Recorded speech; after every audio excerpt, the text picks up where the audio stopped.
morning and welcome everyone. Thank you for joining us for today's webinar. My name is Aparna Tyagi and I work as Associate Fellow at the Energy and Resources Institute, TERI, which is a leading organization working in the field of energy, environment and sustainable development over the last 4 decades.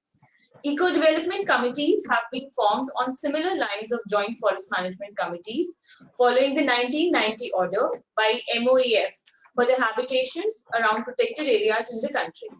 The area of operation for these committees is mainly restricted to the protected areas and forest and non-forest areas near the protected areas.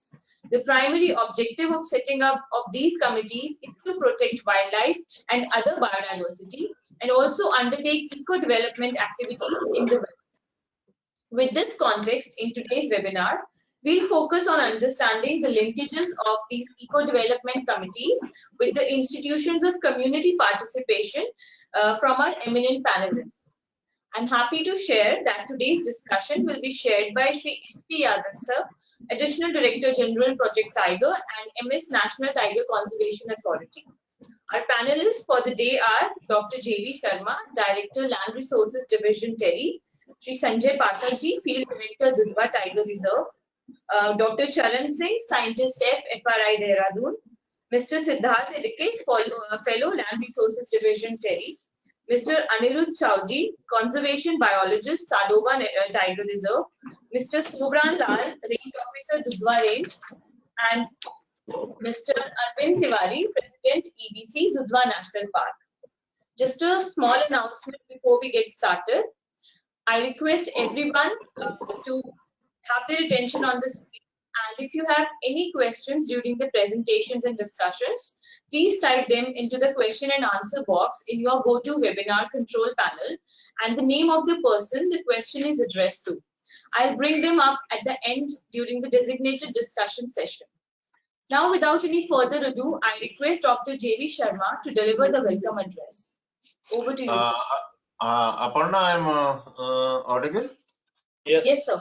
Yeah. Thank you, Aparna. Good morning to all. On behalf of the Energy and Resources Institute, I welcome Dr. S.P. Yadav, Member Secretary, NTCA and Additional Director General Forest, Project Tiger, Ministry of Environment, Forest and Climate Change, Government of India, Shri Sanjay Pathak, Field Director, Dudhwa Tiger Reserve, Shri Charan Singh, Scientist F, Forest Research Institute, Dr. Yogesh Gokhale, my colleague, Dr. Siddharth Edike, my colleague, Shri Arvind Tiwari, Chairman EDC, Bhagwant Nagar, Range Officer Dudhwa Tiger Reserve, so Mr. Sobran Lal and Mr. Chowji, and dear participants. Why we are here? We go back to the 1988 first time the policy envisages the involvement of the people in the conservation, management and development of the forest resources, including the wildlife resources. Over a period of time, two processes went along: recognition of the rights and also the involvement of the people in the conservation and management of the bioresource and the forest resources. And over a period of time, many legislations, Constitutional Amendment, Panchayati Raj Act, and then Forest Right Act, PESA, many other legislations came into the existence in where the supremacy of the Gram Sabha has been recognized and accepted by the whole country. Now we have to see that community forest resource right is a part of the very important right under Section 3(1)(I) and Section 5 of the Forest Right Act for the conservation management of the forest resources, including the wildlife resources. And of course, Forest Right Act recognizing the importance of the wildlife conservation, as we can notify if the area is inviolate for the wildlife conservation, the critical wildlife habitat. And we have the Wildlife Protection Act, where the importance of the tiger conservation has been duly recognized, and critical tiger habitat has been a part of the Wildlife Protection Act. So that these are the important, and we have to keep balance between the conservation and the empowerment of the community-based governance and empowerment of the community-based governance. So we have many grassroots level institutions. Joint forest management committees are there, ADCs are there, BMCs are there, water management committees are there, community forest resource management committees are there, Gram Sabhas are there, and under Schedule 5 areas, PESA is applicable. So there is a multiplicity of the community-based governance models and institutions are there. So we have to see that how we can synchronize with the Gram Sabha or the Panchayati Raj system as an overarching body or as an important body. And one line I will not forget to mention over here, when the Minister Secretary Tribal Affairs has come to the TERI for addressing the Indian Forest Service officers in this training program inaugurated by him on the same topic.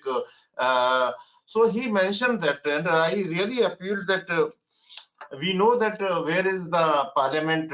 I can ask, he can tell that where is the address. Assembly in the state, and everybody can tell where is the assembly. But even a panchayat, gram panchayat office, and now most of the villages have the panchayat offices also. But when it comes to the gram sabha, so when we go to the village or helmet or whatever the tola village is there, so nobody knows that where is the gram sabha office. Of course, in many of the legislations, gram sabha have been empowered, particularly in Schedule 5 areas. Gram sabhas are very much empowered, but we do not know. And as a citizen of the nation, as a bureaucrat, we have to recognize the importance and the supremacy of the Gram Sabha, which is derived from the different constitutional amendment and different laws passed by the parliament as well as the assembly. With these words, the ICFRE has assigned TERI a responsibility to conduct a research on the institutions of the community participation, including JFMCs, EDCs, linkages with Panchayati Raj institutions, review of their working in various regions of the country, and identification of the successful model and shortcomings. So the objective of the study are to analyze the working of the institutional arrangement of the community participation in environment, forest, and wildlife sector, in terms of the roles and responsibilities, functionality, sustainability, advocacy of the benefits of the community, etc. Recognition of these institutions by other department ministries in the state and center in the implementation of the different of their schemes. To see the self-sustenance of the institutions and its role in the empowerment of the community, and study the legal backup of these institutions in the states and union territories, and integration and coordination with the Panchayati Raj institution. We keep on saying that most of large number of the JFMCs are recognized or EDC are recognized with are constituted with the notifications. Some of the institutions are with the backing of the legal provisions under the legislations, so that that kind of the legal backing of the respective institution we have to study. Such ways to improve the function of these institutions, review of the working of these institutions in various regions of the country, and at the last we have to provide the model for the community-based forest governance at the grassroots level, because one model cannot work in a vast country. There is a specificity amongst the states, and even within the state, from area to area and different districts, there is a specific situations are there, so that one model cannot function. So different models have to be suggested. We have reviewed the literature and come out with the fact that there is a multiplicity of the community-based institutions for managing and conserving forest, wildlife, and biodiversity. So JFMCs, such as JFMCs, EDCs, biodiversity, BMCs, water management committees, water user associations, watershed development committees, forest right committee, one panchayat community forest resources, management committees, village forest committees under Section 28 of the Indian Forest Act, village councils, particularly in the Schedule 6 area of the country. In Schedule 5, Gram Sabha based governance is recognized under PESA and FRA 2006. BMCs are at Panchayat level under BDA 2002. In Schedule 6 areas, much of the forest and natural resources are community owned and they are conserving and managing since ages. Many institutions like GFMCs and ADCs are established with the notification, and CFMCs and BMCs are established with the authority of the legislation such as PESA, FRA, and Biological Diversity Act 2002. Another conflict is that these legislations are administered by the different ministries at the central government level. Ministries do, I will not shy to mention over here, the ministries do not want to share the authority to the administrative ministry of the subject matter. The administrative ministry of the subject matter is the Ministry of Environment and Forest and Climate Change. And today we are mandated to discuss the how EDCs, Eco Development Committees, could function efficiently with other institutions such as JFMCs, BMCs, and CFMCs under the Gram Sabha. How we can seek cooperation of the villagers to check collection of the fuel wood and grazing, which are major driver of the forest degradation, not only in the normal reserve forest or normal forest areas, but in the PAs and that too in the tiger reserves also, as well as man-animal conflict. We can mitigate by enhancing their income as well as livelihood opportunities. After Paris Agreement, carbon finance mechanism has emerged as one of the important source of additional finance for enhancing income and livelihood of the forest-dependent communities. And we are thankful to the, especially to the Dr. S.P. Yadav and NTCA, that with the cooperation of the NTCA, we are able to initiate at least we are in a process to initiate 4 tiger reserves. Or then, and I'm very much hopeful that we are targeting that first finance will reach to the tiger reserves, will reach to the people living in and around tiger reserves through Tiger Foundation within 36 months. So we will try very hard that in agroforestry we have kept this time 24 months, but since conservation aspects, there are some of this and in tiger reserves we are taking advantage of the avoiding emissions and sequestering emissions. Both we are taking advantage of the both when with the involvement of the tiger reserve authorities. If we are enhancing livelihood and we are providing certain we are also encouraging people to take more and more Ujjwala connections under the Ujjwala schemes and refilling their cylinders and withdrawing from the fuel wood use and stall feeding and grazing, withdrawing from the grazing in the PAs. So definitely how much emissions are reduced, so we will be taking advantage of it. That is why we have kept 36 months first monitoring cycle. We have thought about it. It may be around 36 months. So it is emerging as one of the very key and important area, along with other aspects, how we can mitigate man-animal conflict and also contributing towards the Paris Agreement, which has been signed, and targets have been contributed by the Government of India. We have to remove multiplicity of the community-based institutions for conservation management of the natural resources, and it starts in the last I'm mentioning here that I will start respecting the Gram Sabha-based democratic institution, because maybe it is a transition phase for the Gram Sabhas. Their capacity is not there. There are many other conflicting interests with the conservation aspect. But as a park authorities, as a tiger reserve authorities, we have to see that how we can balance it out, how we can seek cooperation of the people for the conservation of the wildlife resource and the maintaining and enhancing the ecosystem services provided by the respective protected area or the tiger reserves. With these words, I stop here. I'm really thankful to Dr. S.P. Yadav, Shri Sanjay Pathak to participate and to add value to this webinar. So I'm handing over to you, Aparna. Thank you very much. Thank you so much, sir. I now request Sri S.P. Yadavji to give the opening remarks. Thank you, Aparna. Very good morning to all of you. J.B. Sharma sir, Sanjay, and all respected esteemed participants of this meeting. It's really a pleasure to be with you all here today.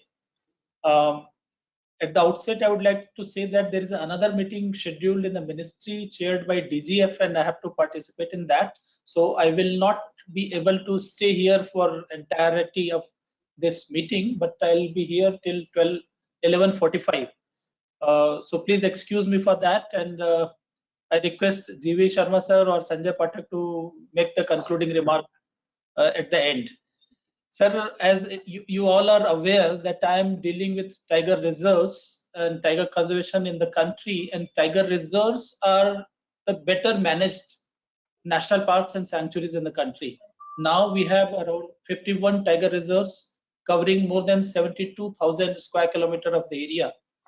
And India is global leader in the tiger conservation. We have more than 70% wild tiger population in India.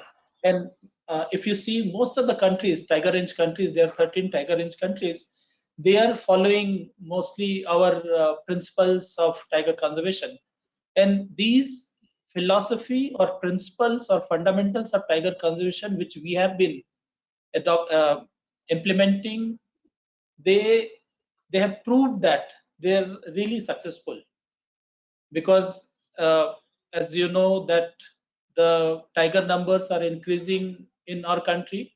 Unlike, there are very few countries in the world, India, Bhutan, Russia, where the tiger population is increasing, while in all other countries either it is decreasing or they have gone extinct.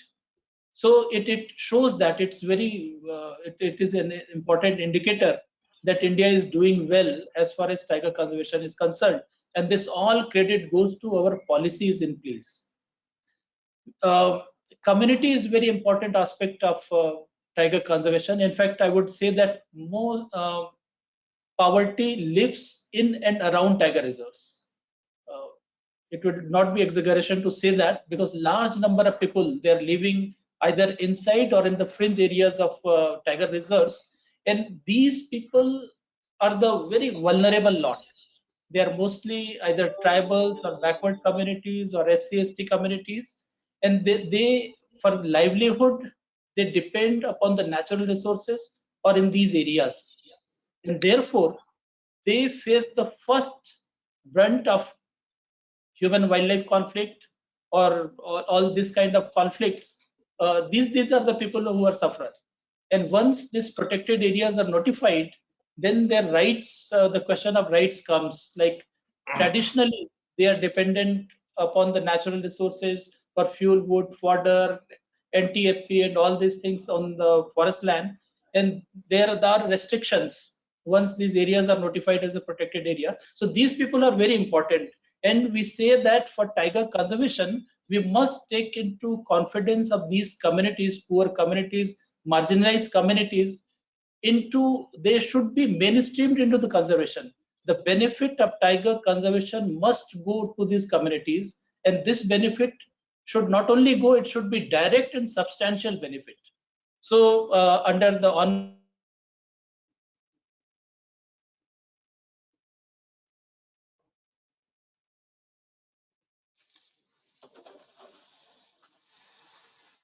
So you're not audible.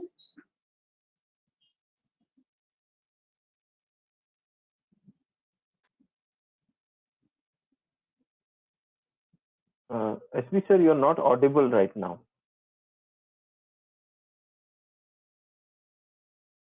For alternate livelihood, we are trying to reduce their dependency on natural resources by providing solar power and biogas plants and cooking gas, LPGs and all. So in this way, we are supporting these communities, but they are very, very important stakeholder in tiger conservation. In fact, in another word, I would say that they are also assets. Now the fire is prevalent almost everywhere, and these are the people. They assist in fire control. When you require labor deep inside the tiger reserves or remote areas, there is no other way other than these communities or villages which are living in the fringe areas. So we must strengthen these committees or community organizations. But J.V. Sharma sir rightly said that there are a number of this kind of committees at village level, like EDCs, JFMCs, BMCs, and I think there are more than 6 committees, statutory committees under the Panchayati Raj Act in every village. So there are definitely multiple subcommittee, but the question is, why we want all these committees? What is the ultimate objective?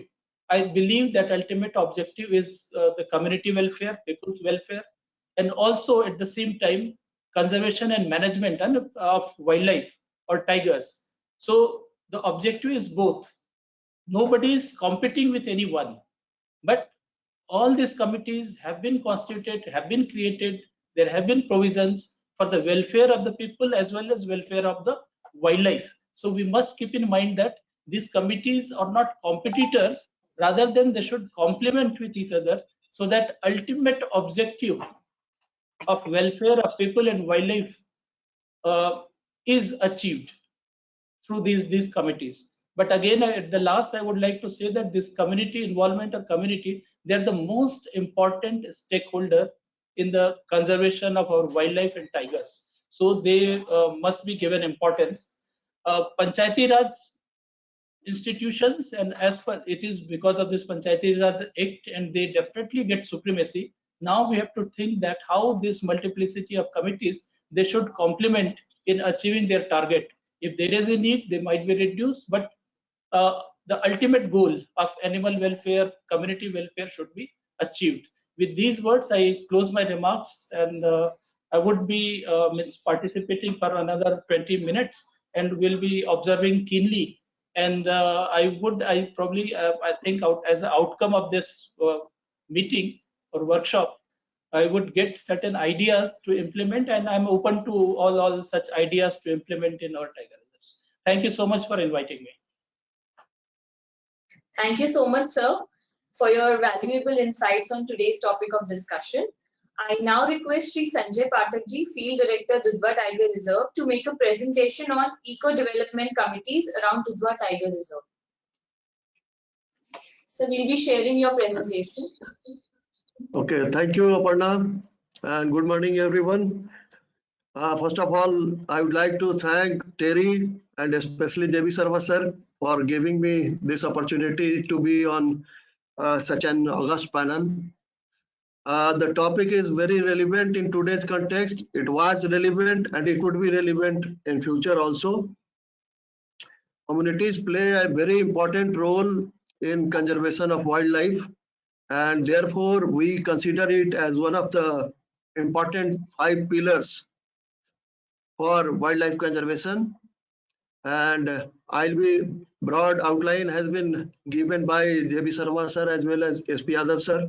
So I'll be restricting to Dudhwa Tiger Reserve and what has happened with the very activity of eco-development committees within and around Dudhwa Tiger Reserve in the preceding years, and what are we planning for the future. So I'll be dealing with that in my presentation. So next slide, please.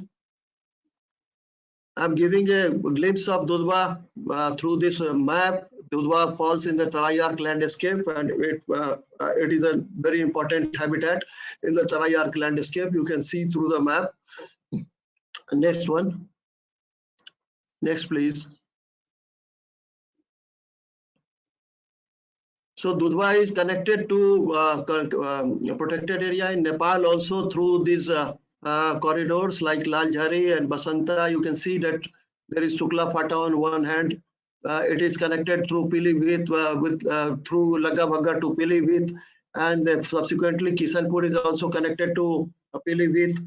Dudhwa is connected to Nepal Churia Hills through Basanta, and then through Churia Hills through Bardia to Katarnia Ghat. Khata corridor is one important corridor. Cheria is one corridor. So this is whole complex in Triyarch landscape, and it serves as a very good ground for wildlife like tiger, elephants, rhinos, etc. Next one.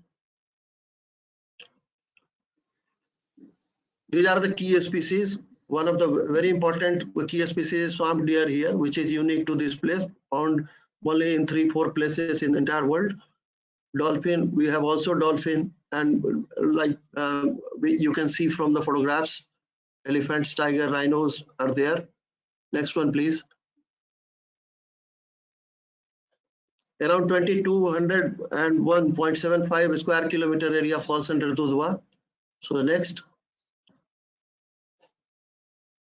These are the management issues: habitat fragmentation, human wildlife conflict, poaching, illegal wildlife trade, biotic pressure, transborder issues, as Dudhwa shares its boundary with Nepal to the tune of around 150 kilometers.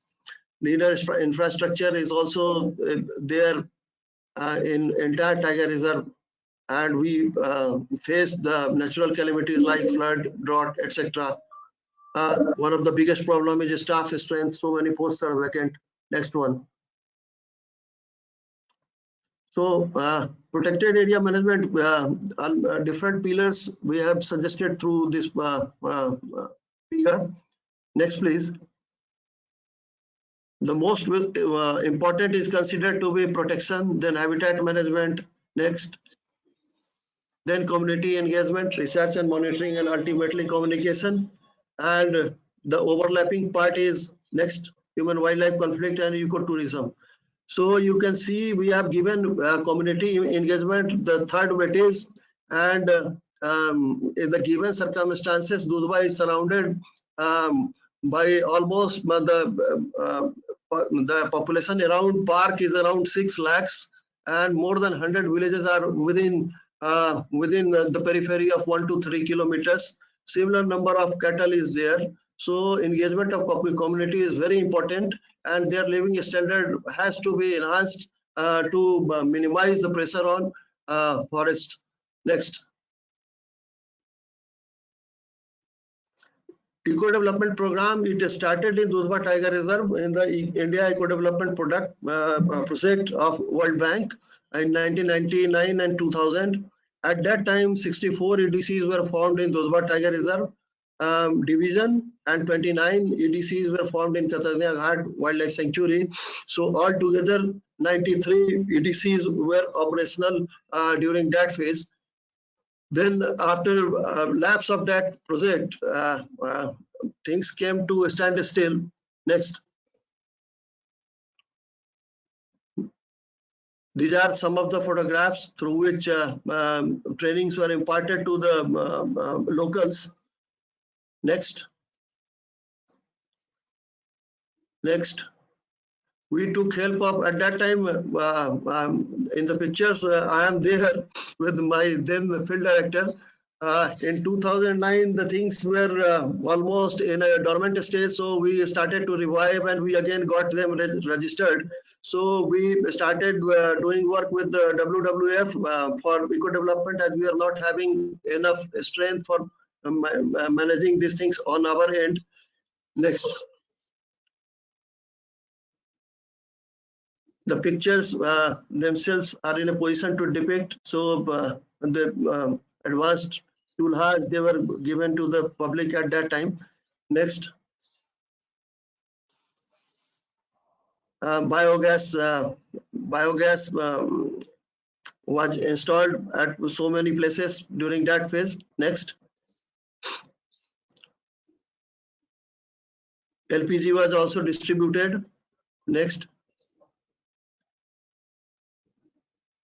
We got those EDCs renewed in 2009-10.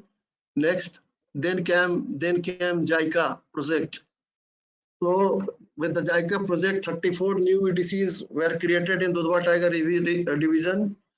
8 EDCs were created in Katania Ghat. So altogether 42 new EDCs were created in Dudhwa Tiger Reserve, and 24 JFMCs in buffer division, 8 JFMCs in Katania Ghat. So 32 JFMCs were created altogether.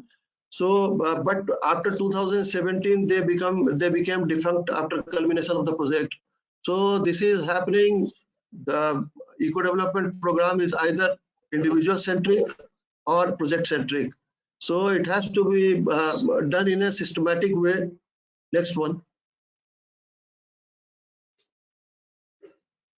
So after I joined here in 2019, we tried to revive the eco development program again. In 2019 September, we had a discussion with the stakeholders, and then we tried to motivate them again to come for this activity.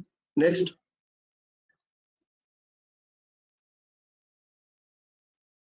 Next, please. Yeah, we have done these exercises with the villagers. Right now, we have organized 3 big capacity building workshops, and we have done 86 village level EDC meetings. But initially we tried to revive 20 EDCs, and so we did the micro planning in all those 20 EDCs. So out of total 46 EDCs, where we have revived, we could revive 11 EDCs so far, and we are planning to revive all the EDCs, all the 146 EDCs within a span of 3 years. Next, please. So we are trying to do some livelihood activities programs like mushroom production. The people have been trained in mushroom production. The poly houses have also been installed in some of the areas. Then tribal handicraft exercise that is going on, and we are training the nature guides and gypsy driver, and of course we are taking the help of WWF India, because we don't have independent staff for this purpose. So we are taking their help, and now we are developing business plans for the tribal handicraft, dairy, honey production, and ecotourism. For dairy, there is a lot of scope in dairy, and through this program, we are trying to motivate the villagers to go for stall feeding with the help of better breeds of cattle. And through WWF, we have contacted the local dairy walas to take their milk from the Tharu areas. So we are trying to impart training to at least 100 families in that area, and subsequently their milk will be collected by that milk by the dairy person, and subsequently their income will be enhanced, so that their dependence on forest get minimized. And there is a lot of protection, there is a lot of scope for honey production in that area. This will help in human elephant conflict also, and the quality of honey is going to be very good, and that can be branded. So we are trying to assist the villagers in marketing of those things also, besides imparting training in this field to them. And for ecotourism, we are trying to take the help of WWF and other institutions in imparting hospitality training to the locals, so that some of them can be engaged in nearby resorts, as well as in hospitality industry elsewhere. There are other plans also, but that will take time. Next. There are a lot of challenges in eco-development program, like there is from NTCA, from the Project Tiger, we are getting funds, but funds mostly are utilized for the purpose of protection as well as for the purpose of habitat development.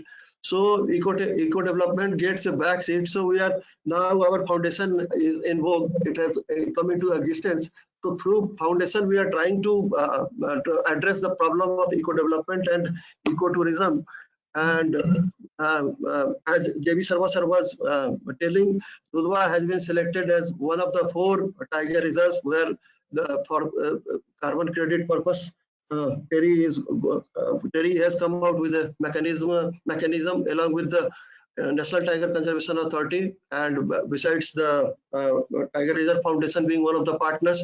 So with the increase in income, that would be very helpful for us, sir, also, and that would be help for the villagers. So that would be a big help for the villagers also, as SP Yadav sir was rightly pointing out. If these villagers, they are the real stakeholders, they are there for the times, and their living standards should definitely be enhanced if we if you want to conserve the wildlife and forest there, because they have been dependent historically on forest resources. So either their living standard has to be enhanced and the way of living has to be changed, because they were dependent on fuel wood collection, they were dependent on forest for grazing. So with the there is projects like Ujjwala Yojana, etc. But what is happening? They don't want to invest in gas cylinder. They are getting connections, but they'll try most of the time to keep it for reserve days and use other means of fuel wood, other modes of cooking, so that they don't need to invest in purchasing of cylinders. So with the kind of income we are expecting from the exercise as proposed by NTCA and Terry, we are will be definitely getting more income, and will be in a position to address the issues pertaining to ADCs, pertaining to the people living there, their issues like purchase of cylinders as well as grazing, etc. So that would be a big help. Another problem is that we are suffering from lack of staff. The sanctioned strength is very less. Kindly go back. Previous slide one. Yeah. So dedicated separate staff is not there, and infrastructure is not there. The same person is doing protection job, the same person is doing habitat development job, and the same person is being deployed for this purpose also, sir. So that is a bottleneck, definitely. And as I have already pointed out, things are project centric, individual centric. Some officer, they have inclination for such kinds of work, but at the other hand, the other officers, they don't have. Similarly, the project, the EDC come into being, and with culmination of the project, everything is forgotten. So that is there, and apart from that, there is attitudinal issues also on part of the forest officials as well as on the part of the villagers also. So villagers are always interested in gaining something out of forest, whereas the officials, they are in a policing mode. But by and by the things are getting changed, we are in a position to convince, we are trying to convince the people also that this is mandated under the Wildlife Protection Act as well as by different dictates of Supreme Court, that these areas has to be conserved and things have not to be taken out. So people are in a position by and by to appreciate those things. So there is definitely change, perceptible change is expected, but it will take time, sir. So with this, I have come to an end, and again I would like to thank JV Sharma sir and Terry and Yadav sir also for selecting Dudhwa for that very project. So thank you all.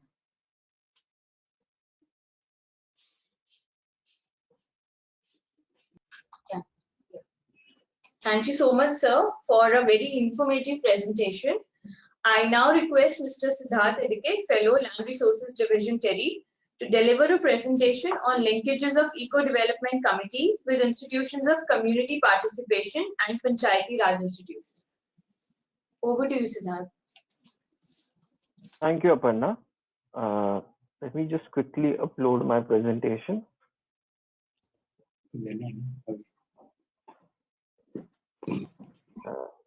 If you can give me the rights, I'll just quickly upload the presentation. Can you see?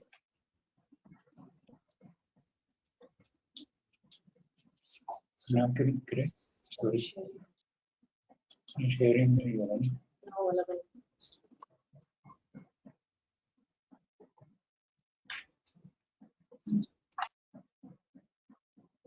Sonali, if you can give me the rights to upload the presentation.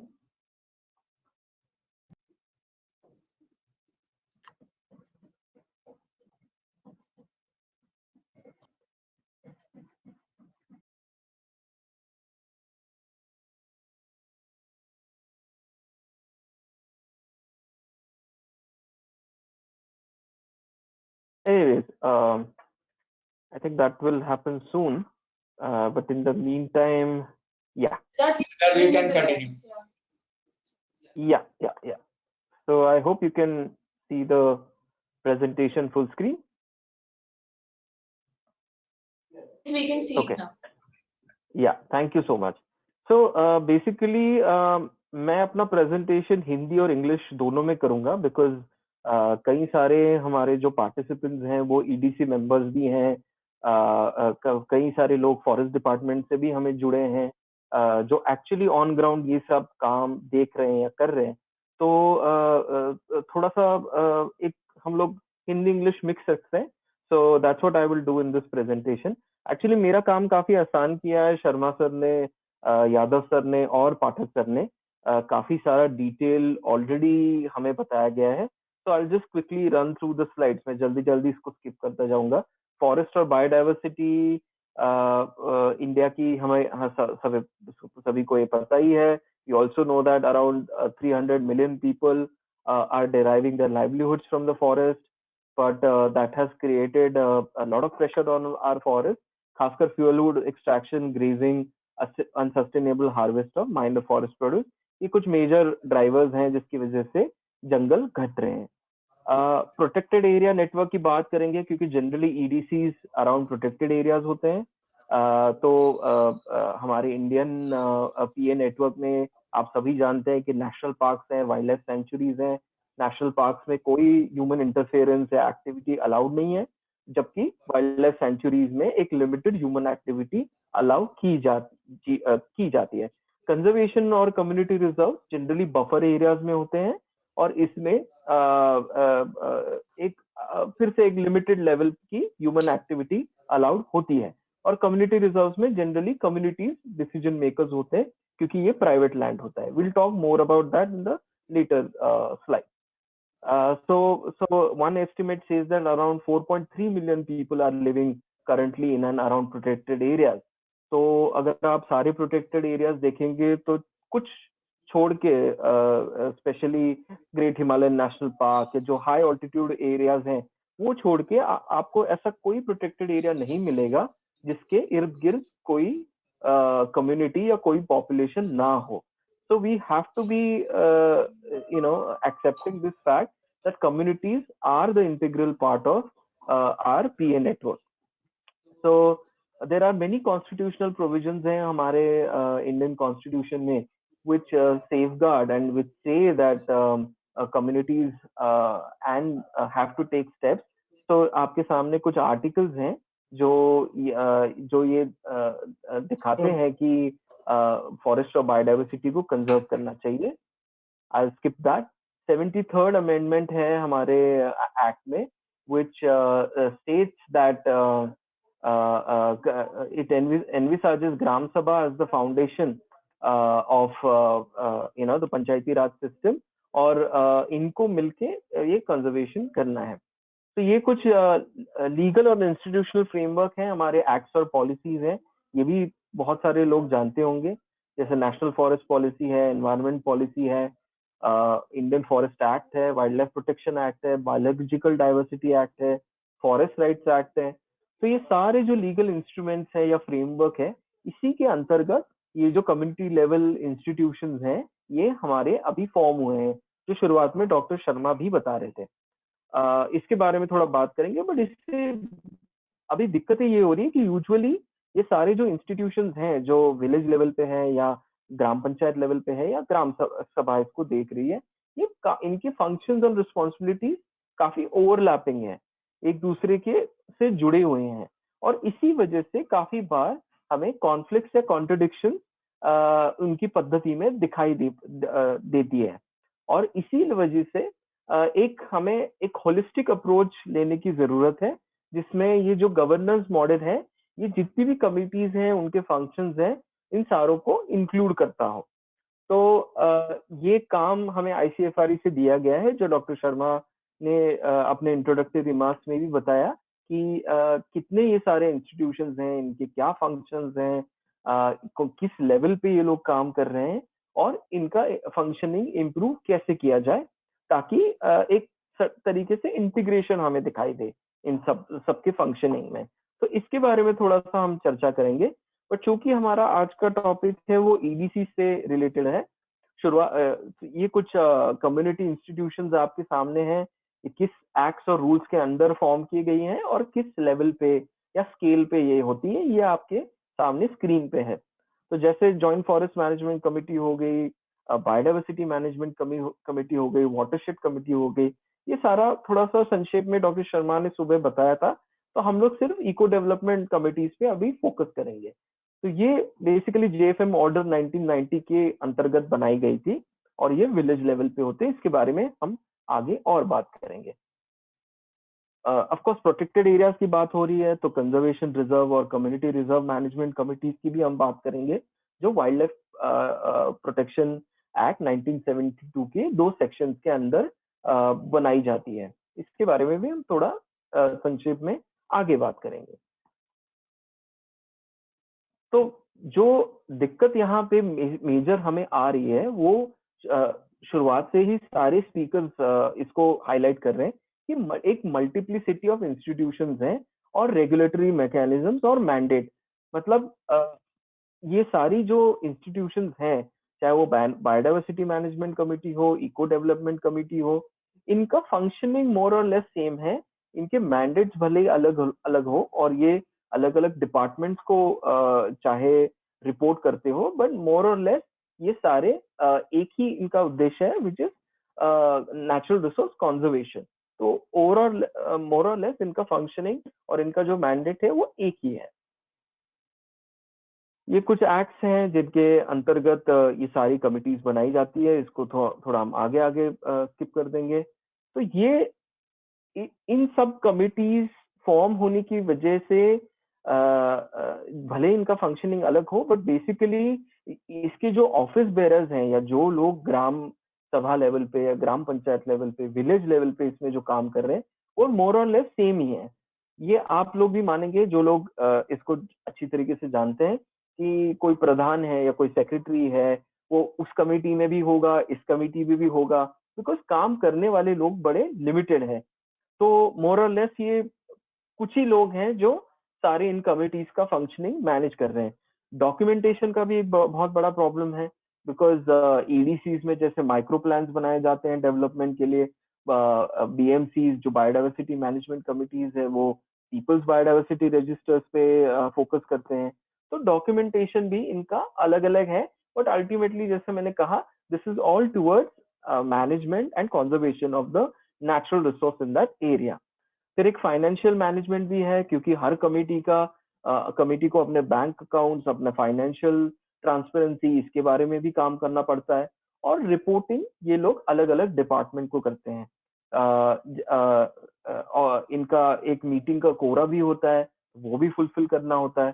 तो ये सारे काफी सारी इसमें complications हैं, duplicity है, जो हम लोग आगे भी हाईलाइट करेंगे। तो पहले बात करते हैं कि EDCs कहाँ से बनी। इसका बेसिस है JFM सर्कुलर 1990। तो जॉइंट फॉरेस्ट मैनेजमेंट कमिटीज के बारे में आपने सुना होगा या पढ़ा होगा, जो बेसिकली उनका फोकस था डिग्रेडेड फॉरेस्ट एरियाज पे। पहली बार विलेज कम्युनिटीज को इन्वॉल्व करके उनको रिफॉरेस्टेशन और डेवलपमेंट का काम सौंपा गया था ऑफ दीज डिग्रेडेड एरियाज। फिर बाद में अलग अलग काफी सारे सर्कुलर आए इन 2000, इसमें फिर एक लीगल बैकअप मिला इन JFM कमिटीज को। फिर इनका एक्सपांशन किया गया, अदर देन डिग्रेडेड फॉरेस्ट इनको अच्छे फॉरेस्ट एरियाज भी दिए गए मैनेज करने के लिए। और फिर एक मतलब JFMCs ने जो अच्छा काम किया, माइक्रो प्लान्स बनाए, उसको फॉरेस्ट डिपार्टमेंट के वर्किंग प्लान्स के साथ भी डफटेल किया गया। फिर 2002 में एक और सर्कुलर निकला जिसमें पंचायत के साथ पूरा एक रिलेशनशिप इसका एस्टेब्लिश किया गया। तो बहुत अच्छी तरीके से JFMC उसका मतलब 2000 से लेके 2005 के बीच में ज्यादातर ये एक्टिव थे। उसी के अंतर्गत इको डेवलपमेंट कमिटीज का भी कॉन्सेप्ट आया, बिकॉज इको डेवलपमेंट कमिटीज हालांकि JFMCs की तरह ही होती है, but they are mostly concentrated in and around protected areas. उनके बफर जोन्स के आसपास जनरली 5 किलोमीटर का जो रेडियस है उसी में EDCs फॉर्म होते हैं। तो पाठक जी ने हमें ऑलरेडी बता दिया कि जैसे दुधवा में किस तरीके से EDCs का गठन हुआ, उनके काम क्या क्या है। जो मेन उनका मुख्य उद्देश्य है वो है improvement of protected area through eco development, क्योंकि जब तक उनका इको डेवलपमेंट नहीं होगा तब तक कम्युनिटीज होल हार्टेडली पार्टिसिपेट नहीं करेंगी, और जो हमारा उद्देश्य है, जो हमें प्रोटेक्टेड एरियाज को बचाना है, कंजर्व करना है, उसमें कम्युनिटीज का हमें साथ नहीं मिलेगा। तो ये सब ध्यान में रखते हुए EDCs को फॉर्म किया गया। काफी सारा अवेयरनेस क्रिएशन भी होता है, पाठक सर ने हमें ऑलरेडी उसके बारे में बताया गया। बट ये सब होने के बावजूद, काफी छानबीन के बावजूद भी हमें ये पता चला कि नेशनल लेवल पे EDCs का कोई डेटाबेस हमारे पास अवेलेबल नहीं है। हाँ, स्टेट फॉरेस्ट डिपार्टमेंट के पास अपने अपने आंकड़े हैं, जैसे केरला में 187 EDCs हैं, मध्य प्रदेश में हैं, वेस्ट बंगाल में 115 EDCs हैं, उत्तर प्रदेश में का भी एक आंकड़ा है, बट कोई भी एक नेशनल लेवल का फिगर हमारे पास अभी तक EDCs का नहीं है। फंक्शनिंग ऑलरेडी हमें पाठक सर ने बताया, बट थोड़ा सा मैं दोबारा इसको एक ब्रशअप कर दूं कि जनरली EDCs जो होते हैं ये माइक्रो प्लान्स बनाते हैं डेवलपमेंट के। इसमें पार्टिसिपेटरी अप्रोच होता है, फिर ये लोग सेल्फ हेल्प ग्रुप्स भी बनाते हैं, और कौन सी इनकम जनरेटेड एक्टिविटीज हो सकती है जिससे इनका जो जंगल पे जो एक डिपेंडेंस है वो कम हो, इसके बारे में ये ज्यादातर EDCs एक्टिव रहती है। फिर जैसे पाठक सर ने कहा और यादव सर ने भी कहा कि फॉरेस्ट फायर का सीजन आता है, कोई जंगल में काम करने हैं, मैन एनिमल कॉन्फ्लिक्ट का रिडक्शन हो, इसमें ये EDC सहयोग देती है, क्योंकि कम्युनिटीज एक तरीके से फॉरेस्ट डिपार्टमेंट के साथ मिलके काम कर रही होती है। तो ये ज्यादातर EDCs के फंक्शन होते हैं, और EDCs को कई सारा NGO सपोर्ट भी मिलता है, FMU ऑफिशियल्स भी होते हैं उनसे भी मिलता है, और जनरली कई मीटिंग्स के थ्रू, एक पार्टिसिपेटरी अप्रोच के थ्रू ये माइक्रो प्लान्स बनाए जाते हैं, जिसमें कम्युनिटी खुद डिजाइन करती है, खुद डिसाइड करती है कि क्या कलेक्ट होना चाहिए, किस पे पाबंदी लगनी चाहिए जंगल से, और डेवलपमेंट के लिए क्या क्या एक्टिविटीज होनी चाहिए। इंस्टीट्यूशनल स्ट्रक्चर बड़ा आसान है, विलेज लेवल पे होता है। जैसे मैंने पहले कहा, एक एग्जीक्यूटिव कमिटी होती है जो डिसीजन मेकिंग कमिटी होती है विलेज लेवल पे, और इसका टेन्योर 3 साल का होता है, और एक प्रेसिडेंट जनरल बॉडी इलेक्ट करती है जो 5 मेंबर की होती है, और हर एग्जीक्यूटिव कमिटी का EDC का एक प्रेसिडेंट होता है जो executive committee through general body decide करती है। बट इसमें जो मेंबर सेक्रेटरी है कम ट्रेजरर, जो पूरा फाइनेंस देखता है, वो जनरली डिविजनल मैनेजमेंट यूनिट जो फॉरेस्ट डिपार्टमेंट का है, वो उसका गठन करती है, और एक अपने फॉरेस्ट ऑफिशियल को उसकी नियुक्ति करती है। जनरली फॉरेस्ट गार्ड या फॉरेस्टर इसको विलेज लेवल पे देखता है as a member secretary.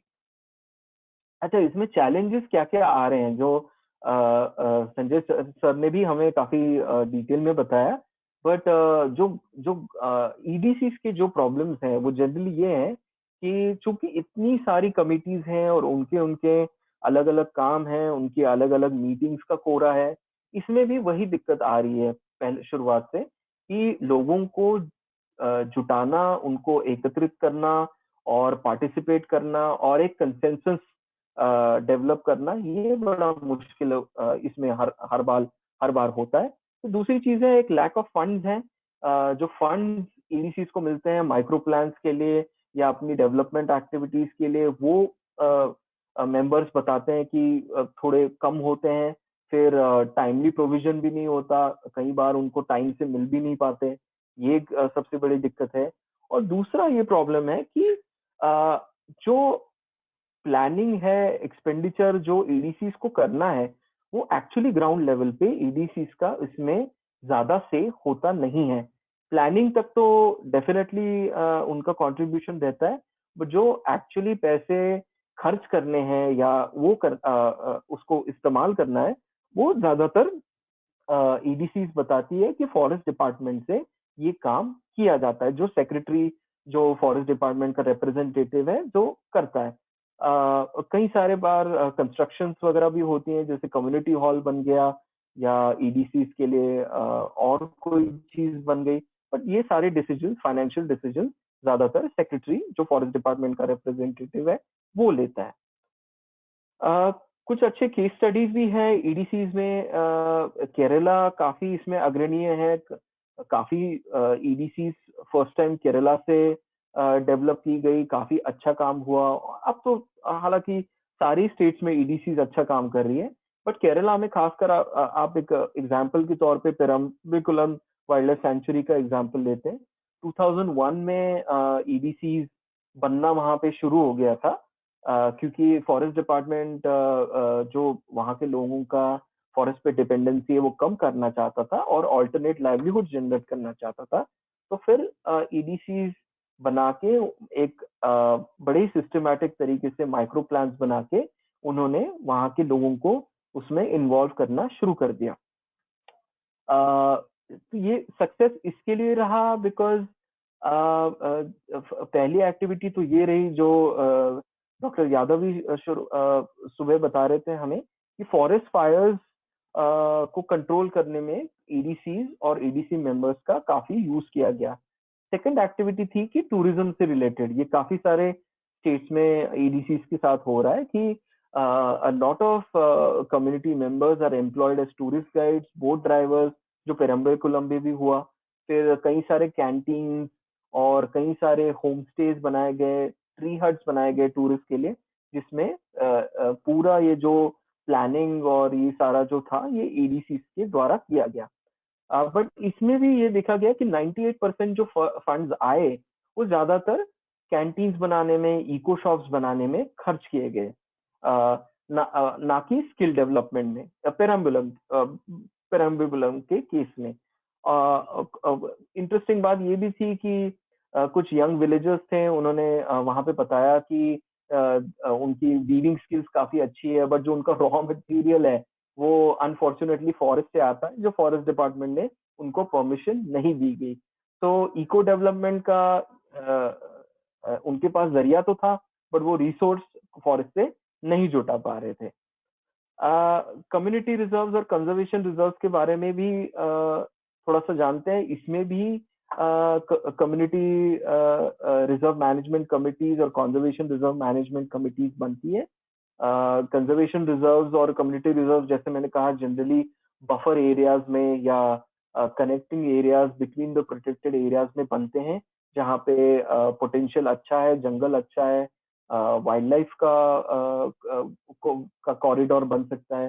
Conservation reserve generally inhabited areas होते हैं which are owned by government of India but are used by subsistence, used for subsistence by community. Generally जो reserve forest होते हैं ये कई बार कंजर्वेशन रिजर्व्स भी declare किए जाते हैं। और community reserves generally privately owned areas होते हैं जिसमें कम्युनिटी कंजर्वेशन में एक्टिव होती है। नागालैंड में कई सारे कम्युनिटी रिजर्व्स अभी अराउंड 407 कम्युनिटी रिजर्व्स हैं, जो एक टेरी ने स्टडी की थी उसके द्वारा हमें पता चला है।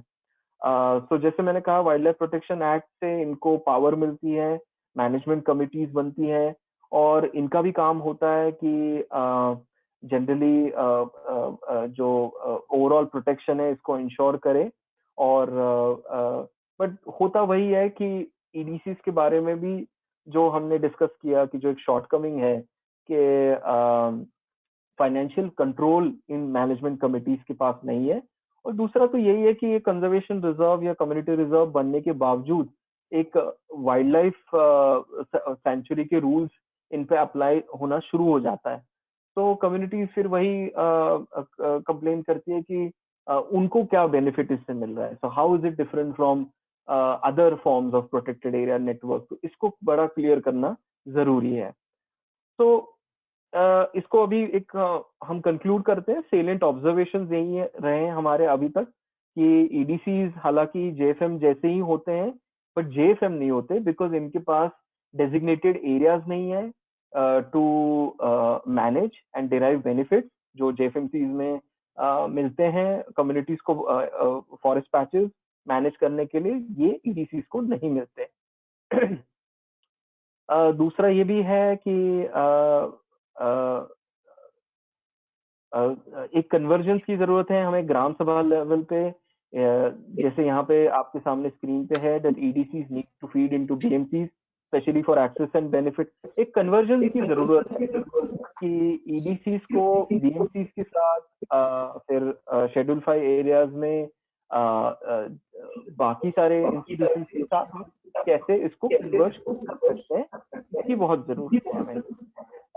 डॉक्टर शर्मा ने भी शुरुआत में कहा कि कार्बन फाइनेंस के सारे प्रोजेक्ट्स हैं जो इनको एक्स्ट्रा बेनिफिट दिला सकते हैं। ये स्टडी टेरी ने दुधवा टाइगर रिजर्व में की थी जिसमें कई सारे इकोसिस्टम सर्विसेज हमने असेस किए और इसमें ये पता चला कि कार्बन का जो एक रेशियो है compare to other ecosystem services वो 1:8 है। तो कार्बन के बहुत अच्छे बेनिफिट्स इनको मिल सकते हैं। अभी टेरी 4 टाइगर रिजर्व्स में ये कार्बन फॉरेस्ट्री प्रोजेक्ट चला रहा है। दुधवा टाइगर रिजर्व, फिर पेंच महाराष्ट्र में, पेरियार केरला में और सुंदरबन वेस्ट बंगाल में। तो इसमें जो कार्बन क्रेडिट्स के तौर पे कम्युनिटीज को पैसे मिलेंगे, इससे जो दिक्कतें हैं जैसे पाठक सर भी कह रहे थे कि उज्ज्वला स्कीम से इनको गैस तो मिलती है पर रीफिल के लिए इनके पास पैसे नहीं होते या झिझकते हैं। तो ये सारे जो फाइनेंशियल गैप्स हैं ये एडिशनल कार्बन फाइनेंस के थ्रू हम लोग इसको प्रोवाइड कर सकते हैं। So this is all from me. Thank you very much. Thank you so much, Siddharth. I now request Dr. Sharan Singh, Scientist F, FRI, Dehradun, to share his views on today's topic of discussion.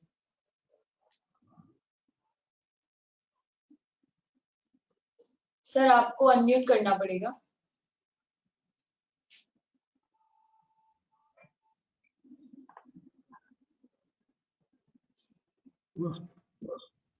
Ji sir.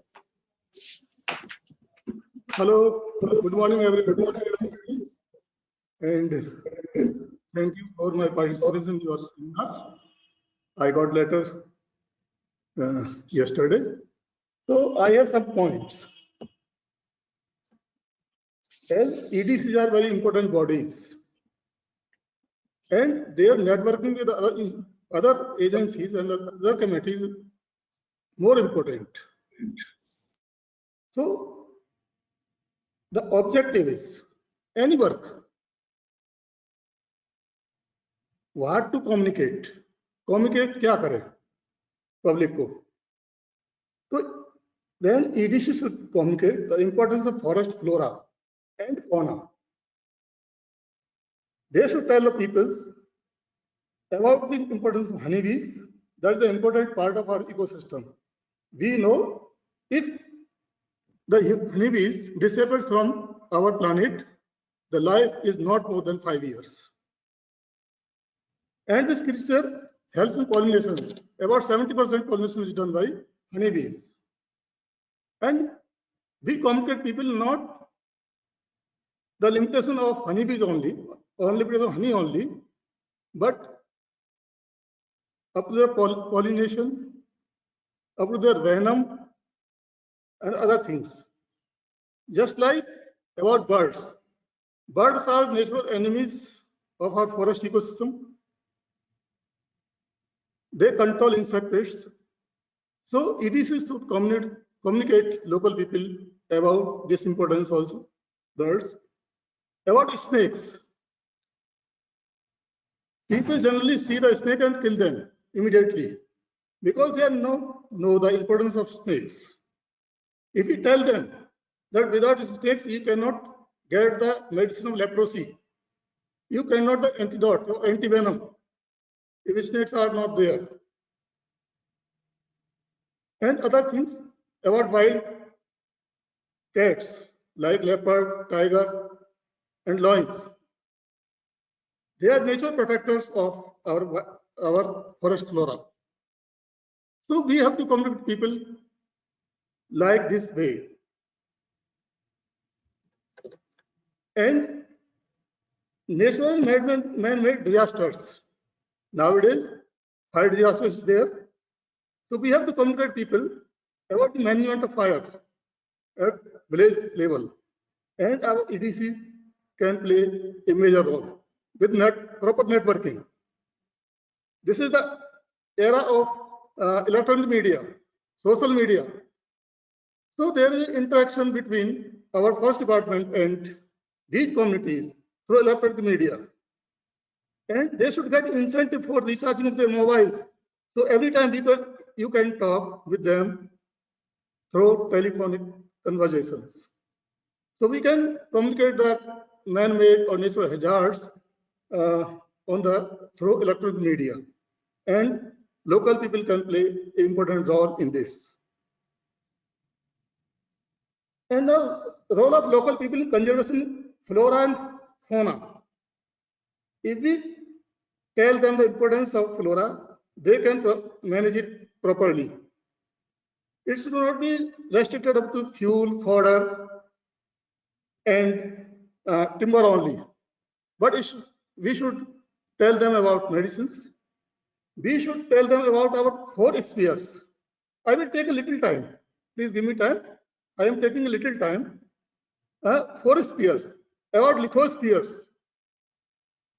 Under lithosphere, we should communicate the importance of our soil conservation, and atmosphere in which we are living. We should communicate about the role of a tree in the emission of oxygen, in consumption of carbon dioxide, and overall the carbon sequestration. We have to communicate this to local people so that they can understand the importance of forest and manage it properly. And our communities can play an important role. The role of forest department.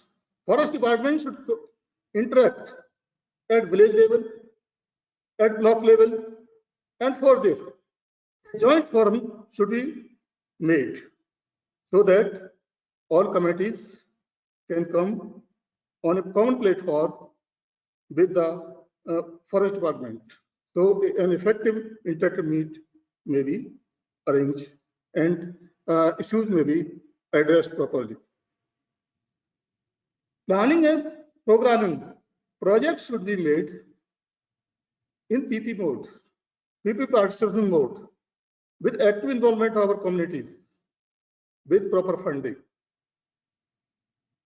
And ecotourism, we should communicate the people about ecotourism. The local people should be motivated, and they should be made capable for different on different aspects like boating, guiding of tourism. So the tourism can generate local employment, and safaris, parks, and other natural sanctuaries, they can guide the people, they can guide the employment. So we can communicate people in this way. And this will be helpful to management and conservation of forests, including forest fauna. And we should communicate people the welfare of society on the aspect of ecology and economy. And ecology is the security of forestry, I have told already. And shelter protection. Our national forests are shelter of our wildlife, shelter of birds. So we should communicate this to local people, and we should communicate the people about food, fuel, and fodder security, and ecotourism employment generation. And again, I will tell you that this will be effective when we will go on grassroots level. And for this, networking is necessary. So these are my viewpoints I have shared you. So thank you very much. Thank you, sir. I now request Mr. Anirudh Chowji, conservation biologist, to quickly share his experience of working in Tadoba Tiger Reserve. Sir, request you to please share in 5 to 7 minutes.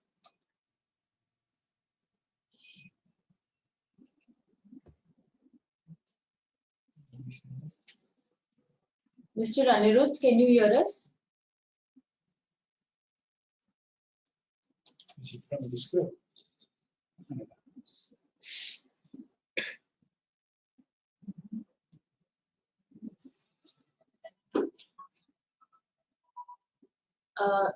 I request Dr. Yogesh to please coordinate with him, and in the meantime, we can move on with other panelists.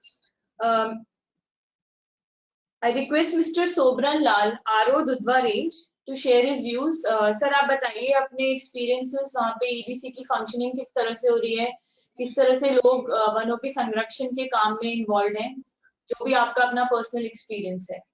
Over to you, sir.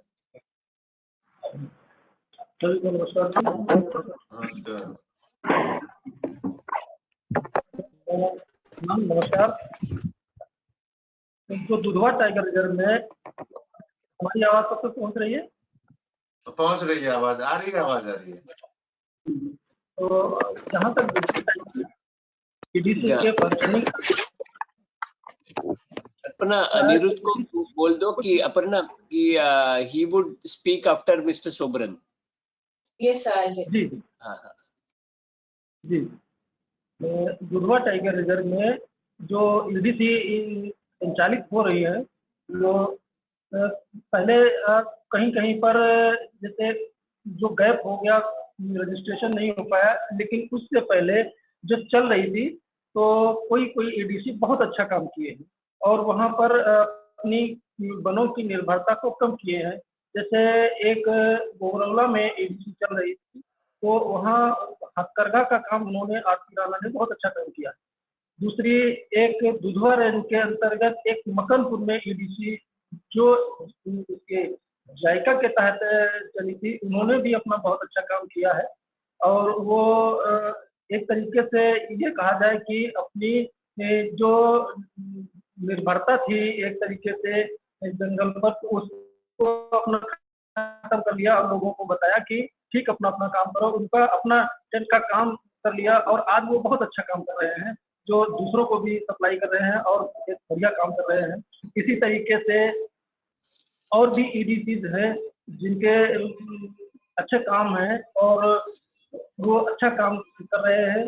बीच बीच में कहीं पर उनको financial जो दिक्कत आ जाती है तो उसके लिए हम लोग भी बीच बीच में जा करके और लगातार उनसे संपर्क करते रहते हैं कि भाई ये है कि पूरी तरीके से तो सरकार भी पूरा, कुछ हमें काम करना पड़ेगा, कुछ हम सरकार की तरफ से आपको जो मदद मिल जाएगी तो उसके तहत आप जंगलों पर की निर्भरता को खत्म करके और अपना एक स्वरोजगार की तरफ अपना काम करें तो इससे एक बेहतर परिणाम आ सकते हैं।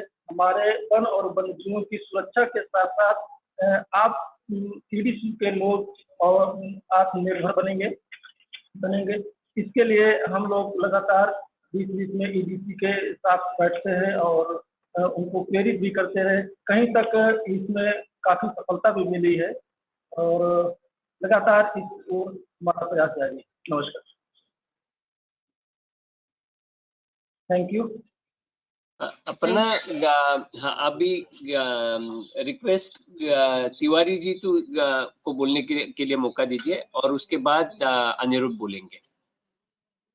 हाँ जी, ठीक है। मिस्टर तिवारी जी, तिवारी जी, आप प्लीज जो लाइवलीहुड और बेनिफिट्स हुए हैं EDCs के द्वारा कम्युनिटीज को, उसके बारे में आप हमें थोड़ा बताइए अपना एक्सपीरियंस।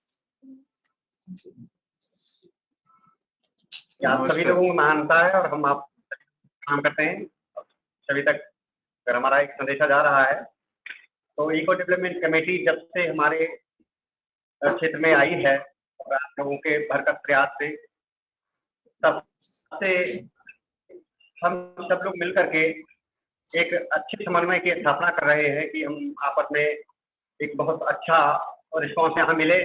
वन प्रबंधन हमारे साथ मिल करके सदैव काम करता रहा है और हम सब लोग मिलकर के ईडीसी को एक मजबूत बनाना चाहते हैं, मतलब ऐसी मजबूत बनाना चाहते हैं। हमारे वहाँ का गरीब तबका है, इलाके जो होते हैं वो गरीब होते हैं और उनकी आत्मनिर्भरता जंगल पे ज्यादा रहती है। और जहाँ तक है कि कम करने का प्रयास हम लोगों ने 2008 से ये जो ईडीसी बनी है उस समय हमारे पूर्व में हमारे बड़े भैया Awadhesh Tiwari ji eco development committee के अध्यक्ष रहे थे, तो उन्होंने अपनी कार्य सेवा दी और उसके बाद में किसी कारणवशात उनका जो है आकस्मिक दुर्घटनावश निधन हो गया था।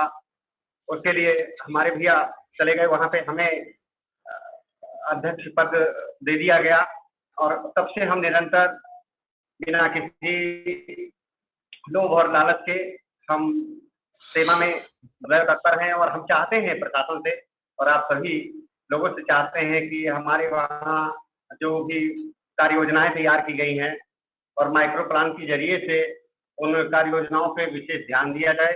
और वहाँ पर लोग चाह रहे हैं कि जो योजनाएं हैं हम उन लोगों को आत्मनिर्भर बनाने का संकल्प ले चुके हैं कि हम तराई के लोगों को आत्मनिर्भर बना दें।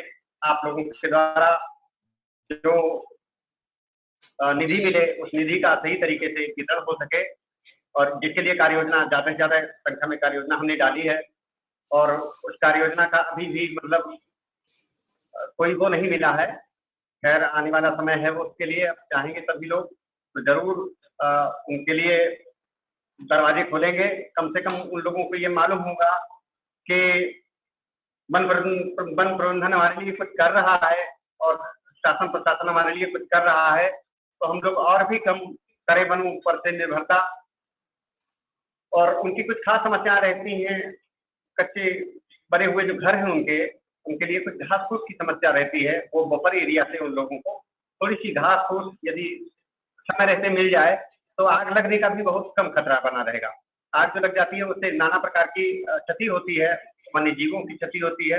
इससे हम बार बार प्रयास करते हैं कि थोड़ा सा बफर एरिया से और हमारे जो सटे खेतों से सटा एरिया है वो नजदीक से ही अगर हमको घास फूस उपलब्ध हो जाए तो जरूर उन लोगों के मन में भी एक भावना बैठेगी आएगी कि भाई हमारे साथ छोटे मोटे दुख में सम्मिलित हो गए हैं ये सब लोग। और जहां तक मानव वन्य जीव संघर्ष की बात रही तो 80% लगभग हम लोगों ने प्रयास किया है और प्रयास का परिणाम ये निकला है कि बहुत ही अच्छा ये प्रभाव पड़ा है लोगों पे कि हमारे लिए सब लोग मिलकर के काम कर रहे हैं। और उनका यही कहना है कि हम लोग मजबूर हैं और गरीब हैं, हम लोगों को आत्मनिर्भर बनाया जाए। आत्मनिर्भर बनने के लिए वो सब लोग निवेदन करते हैं और बड़ी आशा लगाए पड़े हैं हम लोगों को। कई लोगों ने चाहा है, ग्रामीणों ने चाहा है, कहीं ना कहीं तो वैसे हम लोग हो जाया करते थे, ऐसे हमारे अधिकारी लोग चुन लिया करते थे, हमको अध्यक्ष पद दे दिया करते थे। और ये तो ऐसा हुआ है कि कुछ नया तरीके से हम लोगों का चुनाव हुआ है जिसमें उन ग्रामीणों ने अपना मत दिया है हमें। उनका यही निवेदन रहता है कि कुछ नहीं, आप लोग अगर रहेंगे बने रहेंगे तो जरूर हम आपस में जैसे एक प्राण और देह का नाता होता है ठीक वैसे ही हमारा वन से और हमारा नाता है। और हम इसको जहां तक है इको डेवलपमेंट कमेटी को और आगे बढ़ाएंगे। वन और पर्यावरण की सुरक्षा में हम लोग बढ़ चढ़ करके सहयोग करते हैं, करते रहेंगे। सभी लोगों से निवेदन है कि हमारे द्वारा बनाई गई कार्य योजना पे विशेष ध्यान दे करके वो अतिशीघ्र वितरण करने का कार्यक्रम आगे बढ़ाया जाए। Thank you. Thank you sir, आपने अपना अनुभव और अपने सुझाव हमारे साथ शेयर किए उसके लिए बहुत बहुत धन्यवाद। I now request Mr. Anirudh Chowji to share his experience of working in the Tadoba Tiger Reserve.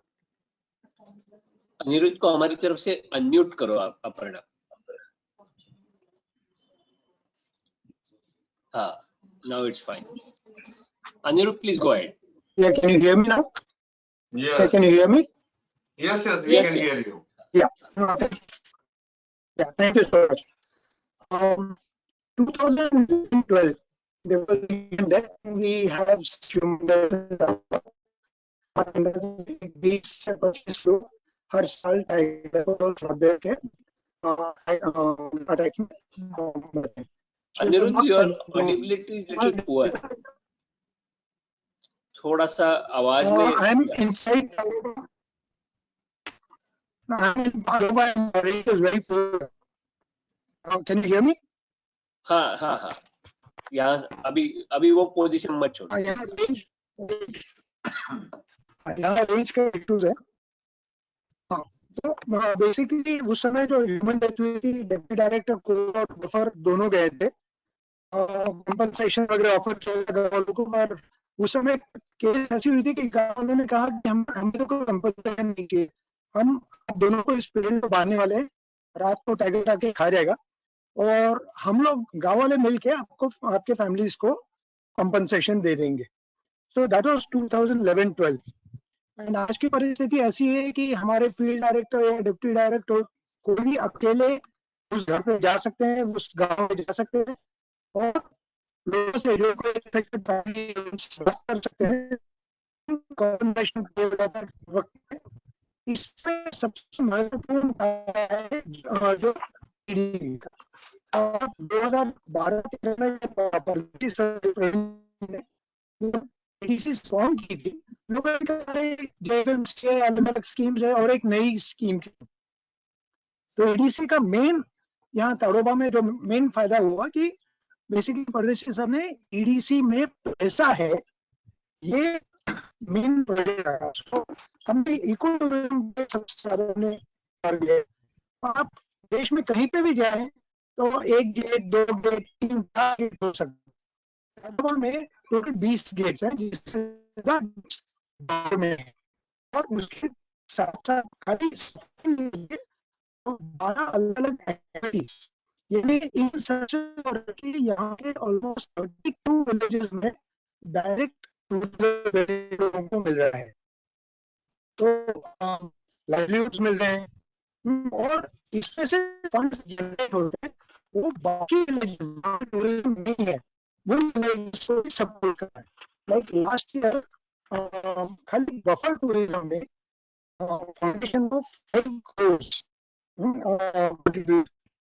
तो इसमें हमने जो देखा है कि फाउंडेशन मेनली ईडीसी को सपोर्ट कर, ईडीसी के लिए जो फंडिंग आता है वो फाउंडेशन से आता है, प्लस उसके सिवाय जो डिस्ट्रिक्ट फंड होता है वो यूटिलाइज होता है. At the end of it what I am saying is कि ये जो ईडीसी मॉडल है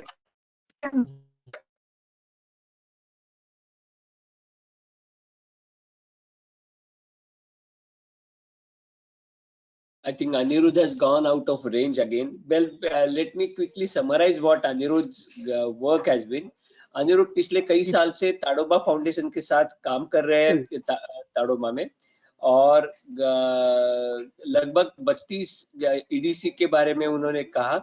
और ऐसी परिस्थिति थी कि जहां जब भी कभी डेथ होती थी ह्यूमन वाइल्ड लाइफ कॉन्फ्लिक्ट की वजह से, तब उसके दरमियान लोग इतने एजिटेटेड थे कि वो पार्क डायरेक्टर को पेड़ को बांध के रखने की भाषा करते थे. तो दैट हैज कम टू, तो ये सब चीज अभी इसमें काफी बदलाव वो महसूस कर रहे हैं. और उसका कारण ये है कि जो ईडीसी की जो प्रक्रिया वहाँ इम्प्लीमेंट की गई, जो चीफ सेक्रेटरी एनवायरनमेंट के पर्सनल इंटरेस्ट लेके, उसमें एक बहुत बड़ा इम्पोर्टेंट बात उन्होंने वहाँ बताई है हमें कि फॉरेस्ट गार्ड जो है वो सिर्फ, जो पाठक जी का भी उसमें जो स्टेटमेंट था कि forest guard is not only a person frontline staff of forest department, लेकिन वो एक ग्राम सेवक की तरह वहाँ काम कर रहा है, क्योंकि उसको रिमोटनेस की वजह से कई सारे जो बाकी फॉरेस्ट डिपार्टमेंट बाकी विभाग के जो कर्मचारी है उनकी सेवाएं और वो कर्मचारी वहाँ पहुंच नहीं पाते. इसलिए चाहे वो पंचायती राज डिपार्टमेंट हो या एजुकेशन डिपार्टमेंट हो, उन तक गांव वालों को पहुंचने के लिए उनको एक ही सहारा है, और वो है वहाँ का फॉरेस्ट गार्ड। इसलिए फॉरेस्ट गार्ड का जो वहाँ का जो ट्रेनिंग और उसकी जो मानसिकता, इसके ऊपर लोगों विशेषकर ध्यान देने की जरूरत है। मेरे ख्याल से हम यहाँ रुकते हैं, और I hand over the mic to Aparna for further proceedings. Thank you Aniruddh. Thank you, sir. Due to some network issues, we were not able to hear you. But Dr. Yogesh has summarized what you wanted to share. So we'll now move forward for the concluding remarks. As suggested by our chair, I request Dr. J.V. Sharma and Mr. Sanjay Pathak, sir, to give the concluding remarks for the session.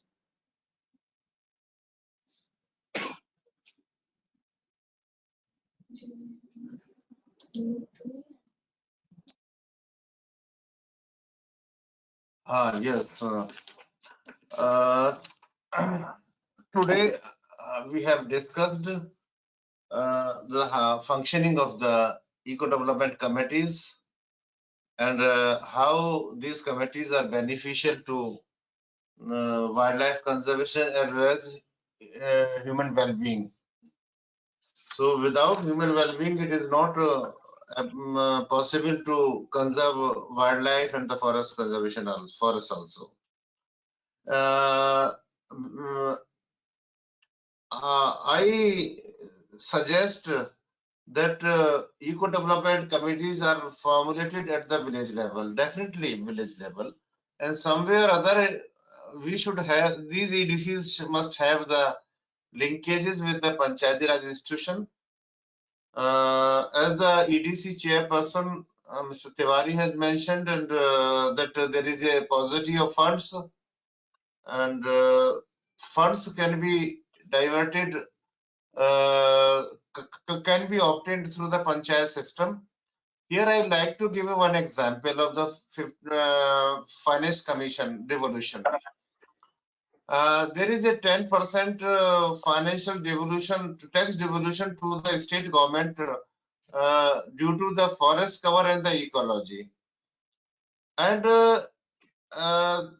if the EDCs are able to convince respective panchayat, and respective panchayat is able to convince the state government that that much forest and ecosystem services are being maintained and managed by the respective eco-development committees, so our share of the revenue out of the tax devoluted under the 10% forest and ecology to the state government as untied fund, we are not able to obtain this fund because we are ignorant. We do not know this is a provision. We do not know how much carbon stock we have. We do not know how much ecosystem services and ecology in terms of the money we are providing to the society. So that if we know all these facts, definitely with a confidence through field director, through panchayat, or through many other bureaucratic system, we could convince the state government to provide out of the untied fund. Since it is a tax devolution under the constitution, this is a provision that Finance Commission cannot provide the tax devolution tied. Finance Commission can provide tied as a grant, as the forestry sector got in 12th and 13th Finance Commission. From 14th Finance Commission, it was 7.5% of the total, and in 15th Finance Commission, it is 10% of the total, but it is untied. It is up to the state. Even the finance department of the state government, they are not well aware of that fact that this money has to go to the panchayats and communities, those who are conserving, or the departments who are conserving the areas. So this is one aspect that where the bureaucracy of the particular area has to be taken into the confidence, and the linkage with the Gram Panchayat will definitely benefit to obtain the additional finance लेने के लिए.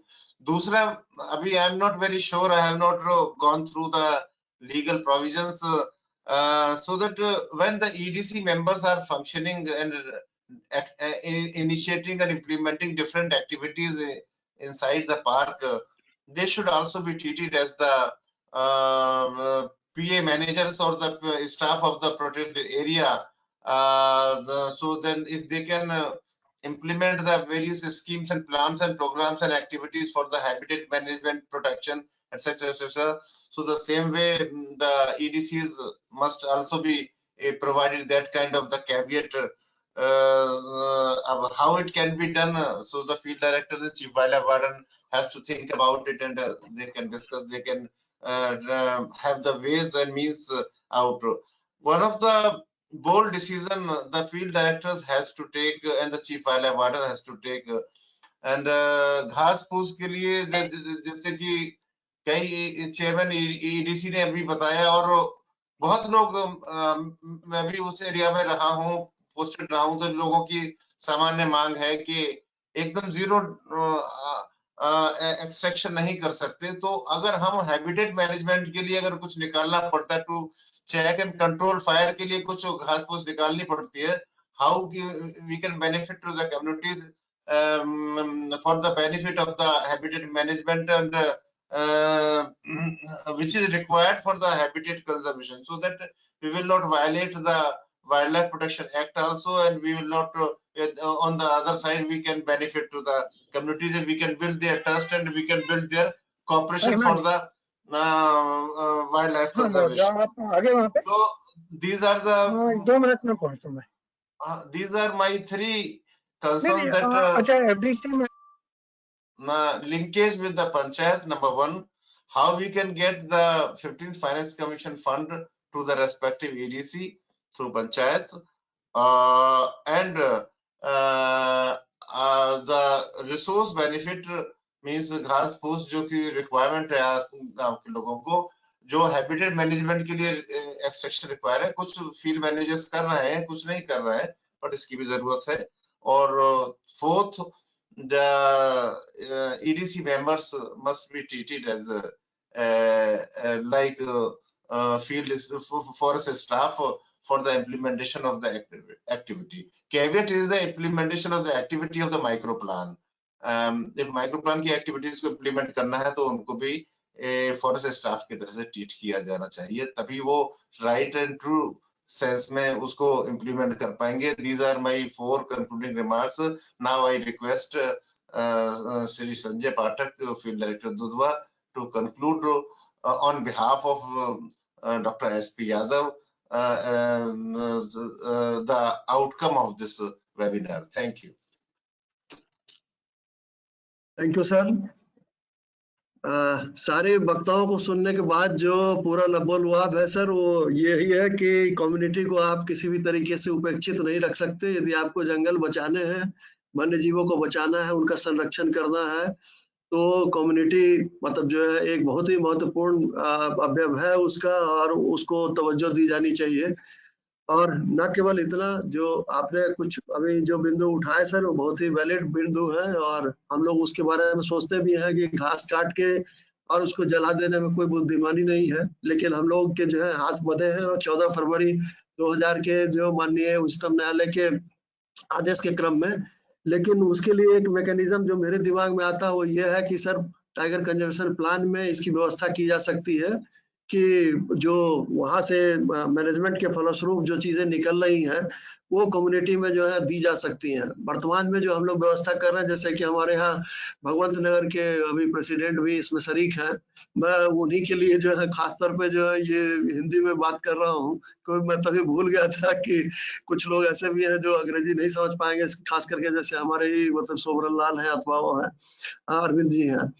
तो उसमें यही sir कि अभी हम लोग प्रयास कर रहे हैं कि बफर क्षेत्र से जो भी चीजें संभव है वो दी जा सके, लेकिन बफर क्षेत्र से निकलने वाली चीजों का परिमाण इतना नहीं है कि उससे सभी की आवश्यकता की पूर्ति हो सके। तो इस कारण से बहुत ही आवश्यक है कि कुछ ऐसे क्षेत्रों का भी जो मतलब क्षेत्रों से ऐसी चीजें जिनको हम जला डालते हैं और जिनका कोई मतलब जो है बहुत ज्यादा इम्पोर्टेंस नहीं रह जाता, बल्कि उससे नुकसान ही है, तो वो चीज कम्युनिटी को दी जा सके। और कम्युनिटी को फायदा पहुंचाने के लिए और भी क्या गतिविधियां हो सकती हैं, कि जैसे अभी देखिए इन्होंने जो अनिरुद्ध चर्चा कर रहे थे कि कम्युनिटी के साथ एक विश्वास का रिश्ता।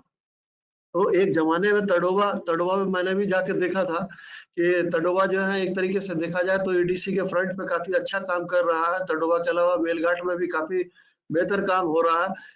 उनमें ये था कि एक जमाने में यह विश्वास था कि वो फील्ड डायरेक्टर को, डिप्टी डायरेक्टर को घुसने नहीं देते थे। लोग बोलते थे भाई इजाजत आपको पैसे देंगे, आपको बांध देते हैं, बाघ खा लेगा।